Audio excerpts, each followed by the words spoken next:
Por mais de 60 anos, os astrônomos olham para o espaço em busca de sinais artificiais, e já passaram mais de 10 anos desde que se depararam com a primeira rajada rápida de rádio, FRB, em 2007. A partir desse momento, estas explosões de milissegundos de emissão de rádio têm desnorteado os cientistas pelo mistério da sua verdadeira natureza. E como acabamos de começar a compreender o que está causando estes estranhos sinais, uma FRB recentemente descoberta quase trouxe os cientistas de volta ao ponto de partida.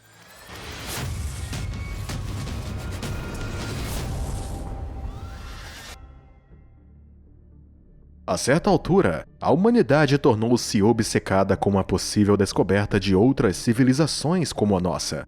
E agora estamos explorando o espaço mais do que nunca, com novos métodos avançados, e uma das principais formas de encontrar uma civilização alienígena é procurar sinais FRB.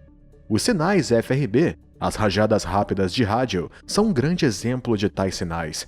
Além disso, o espaço está cheio destas explosões ultra-rápidas de ondas de rádio que duram apenas 1 milissegundo ou 2, e ainda assim, são algumas das mais brilhantes fontes de emissão de rádio por aí, mesmo depois de terem viajado durante 1 bilhão de anos-luz através do espaço.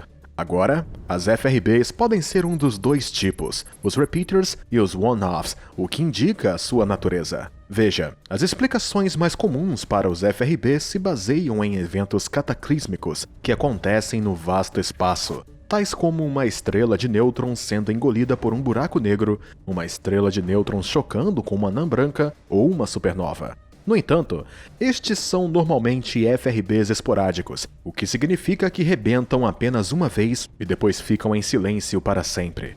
Mas se uma rápida explosão de rádio ocorrer periodicamente, pensa-se que algo lá fora controla estas explosões de emissão de rádio.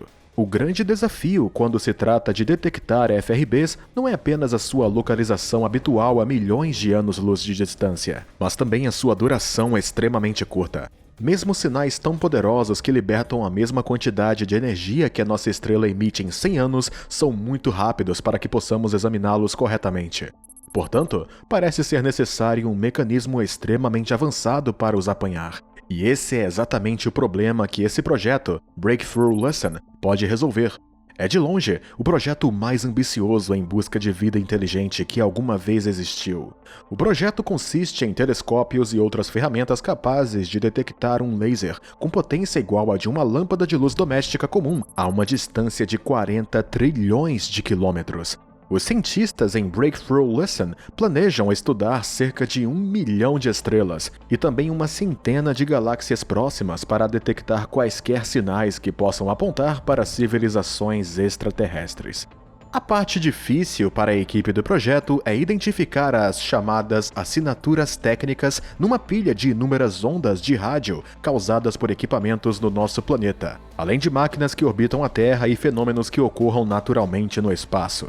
Assim, mesmo com um equipamento tão poderoso, a equipe da Breakthrough Listen luta há muito tempo para encontrar sinais dignos de atenção científica. Cerca de 6 anos tiveram de passar para que finalmente se deparassem com algo intrigante. Ao estudar Próxima Centauri, o Observatório de Parques da Austrália recolheu cerca de 25 horas de dados, e à medida que os cientistas analisavam profundamente esta informação, deparavam-se com algo estranho. Um sinal FRB extremamente estranho ocorreu 5 vezes durante todo esse período. O objeto foi nomeado BLC-1, que significa Breakthrough Listen Candidate 1. Acredita-se que o sinal é proveniente do nosso sistema estelar vizinho, Alpha Centauri, e tornou-se o primeiro FRB que passou os critérios de filtragem do projeto, como ignorar sinais com uma frequência constante e aqueles que não estão fixados a um ponto específico no espaço. O que chamou a atenção dos astrônomos sobre a BLC-1 foi a estreita largura de banda do sinal com a frequência de 982.002 MHz e o fato de ter desaparecido à medida que o telescópio mudava seu foco para outro ponto no espaço. E tais sinais não acontecem naturalmente. A única forma conhecida de os produzir é através da tecnologia de construção humana, como Wi-Fi, GPS, satélites ou torres telemóveis. Outra coisa estranha é que o BLC-1 também demonstrou um ligeiro desvio na frequência. Agora, tais derivações ou mudanças de frequência significam normalmente uma das duas coisas, ou é devido ao movimento da Terra, ou um movimento de uma fonte extraterrestre que causa o sinal. No entanto, o oposto acontece. Ao invés de descer, ele sobe. E quando algo tão imprevisível acontece no espaço, geralmente leva a algo intrigante. Esta deriva positiva pode ser o resultado de um transmissor em outro planeta, ou até mesmo de uma nave espacial que está acelerando na direção da Terra a uma velocidade consistente. Não se preocupem e respirem. Uma vez que os astrônomos compararam a deriva com o movimento dos planetas em Alpha Centauri, não encontraram nada. Assim, há também uma hipótese de que o BLC-1 possa estar chegando de um lugar tremendamente distante, além de Alpha Centauri. E assim, embora o sinal possa não vir da nossa estrela vizinha, também não vem da Terra. Então, qual é a verdadeira origem do BLC-1? Até agora, os cientistas não conseguem chegar a um consenso sobre esta questão. Alguns acreditam que a emissão de rádio está vindo de algum tipo de tecnologia que colocamos no espaço. Outros especulam que pode ser uma ocorrência natural desconhecida. Ainda assim, a ideia de que o sinal é o resultado de um dispositivo específico é a melhor explicação simples. E embora a maioria das teorias sejam construídas em torno da interferência humana, como as micro-ondas próximas, telemóveis, aviões e até satélites, há uma hipótese decente de se tratar de um postal de outra civilização, mesmo que não seja de uma civilização vizinha. E se for esse o caso, a Via Láctea está completamente cheia de civilizações comunicantes inteligentes. A maioria de nós provavelmente se pergunta o que aconteceria se deixássemos de adivinhar e nos limitássemos a responder. Qual seria a consequência dessa decisão? Bem, se assumirmos que foi uma tentativa de outra sociedade inteligente de nos conectar, devemos também presumir que, uma vez que ambos existimos numa galáxia com 10 bilhões de anos, eles já estão lá há tempo suficiente para desenvolver tais tecnologias. Assim, um resultado positivo seria os seres humanos aprenderem com os nossos amigos a ultrapassar milhões de anos num lugar tão hostil como o espaço. Se conseguissem fazer, as nossas probabilidades de sucesso também são altas. Agora fica claro por que o BLC-1 chamou tanta atenção, tornando-se praticamente uma estrela de Hollywood dentro do contexto da ciência espacial. E ao fazer isso, ofuscou outras, que são igualmente incríveis. Uma delas é um sinal não tão antigo, o FRB 180916.J0158+65, detectado pelo novo radiotelescópio chamado Canadian Hydrogen Intensity Mapping Experiment, CHIME.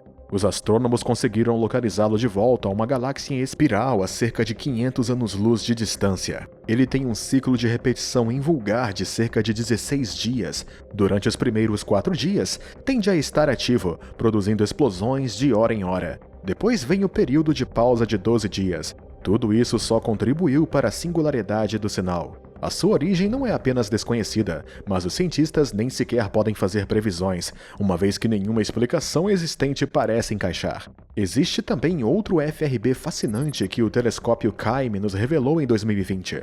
Os astrônomos acreditam que este FRB veio de um aglomerado globular localizado perto de uma galáxia M81, uma das mais brilhantes por aí. O estranho é que estes aglomerados cintilantes não são conhecidos por terem estrelas que podem formar magnetars. Por isso, é algo como ver um smartphone embutido em um Stonehenge.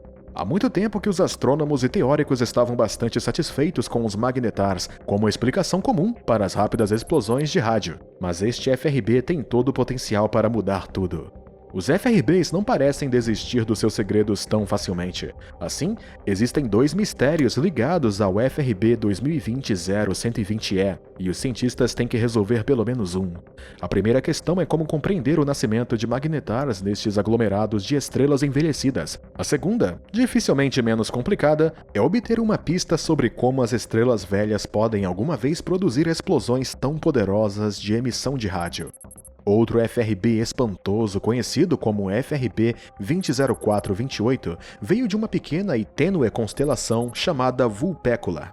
Mas enquanto os cientistas tiveram sorte em encontrar ali um magnetar, o SRG 1935+215, que aponta para a origem do sinal, eles ainda envolvem os seus cérebros sobre uma estranha propriedade do sinal. Normalmente, os FRBs transportam apenas ondas de rádio, mas ele trouxe consigo uma explosão de raio-x, levando os cientistas a uma paralisia completa. É também 3.000 vezes mais brilhante em comparação com todos os outros FRBs previamente detectados. Até agora, parece que quanto mais os astrônomos descobrem sobre as rápidas explosões de rádio, mais estranhos ficam estes sinais. Então, por que é que os cientistas se esforçam tanto para obter uma pista sobre eles? Em certo sentido, as explosões são como flashes de câmera que lançam luz sobre a evolução do universo, os tipos de matéria e a sua distribuição no espaço. E assim que soubermos destas coisas em pormenor, poderemos então tornar-nos exploradores confiantes do espaço. Até o momento, já descobrimos cerca de 1.000 explosões rápidas de rádio, mas apenas 15 delas foram localizadas com sucesso. Portanto, a maioria destes sinais ainda não foi estudada. E mesmo que ainda não tenhamos encontrado uma assinatura técnica alienígena, isso não significa que não faremos. Pode ser apenas uma questão de vários anos até finalmente descobrirmos uma rede de comunicação interestelar potencialmente existente, pronta para nos acolher.